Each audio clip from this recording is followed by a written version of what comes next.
O mga kaalam, alam niyo ba kung paano umupo ang mahal na propeta Muhammad kapag siya ay kumakain? So tara at sama-sama nating alamin. Pero bago yun, eto nga pala ay dugtong nung nauna nating na-upload na kung saan kung hindi nyo napanood ay panoorin nyo at nandyan sa link yung comment section.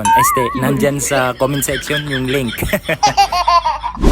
So ganito nga pala ang unang kaparaanan kung paano umupo ang ating mahal na propeta Muhammad sallallahu alaihi wasallam sa tuwing siya ay kakain. Ganyan, uupuan niya yung kaliwa at itataas niya yung kanan na binti niya. Take note unang kaparaanan pa lang ito at wala pa yung iba dahil meron pang iba't ibang kaparaanan ng mahal na propeta Muhammad kung paano siya umupo sa tuwing siya ay kakain. Kaya kung hindi ka pa naka-follow at hindi ka pa naka-like sa ating page ay mag-follow ka at mag-like para naman ma-update ka sa tuwing mag-upload tayo ng ating panibagong video. So marahil ay merong magtatanong sa inyo kung bakit ganito ang postura ng mahal na propeta Muhammad kapag siya ay umuupo sa kanyang pagkain. Di ba parang napaka-awkward? Sabi ng ating mga ulama ay sadya talagang ginawa yan ng mahal na propeta Muhammad sallallahu alaihi wasallam para hindi masyadong maparami ang ating pagkain. Dahil pansinin nyo kapag ganyan yung tuhod natin, naiipit yung tiyan natin. Dahil sa pagkaipit ng mga tiyan natin, mararamdaman natin na sapat na yung laman ng mga tiyan natin. Dahil lagi nating tatandaan na ang labis-labis na pagkain ay nakakasama sa ating mga kalusugan. So, wag mong kalimutang i-share to ha. Shoutout kita sa next video. Syukran!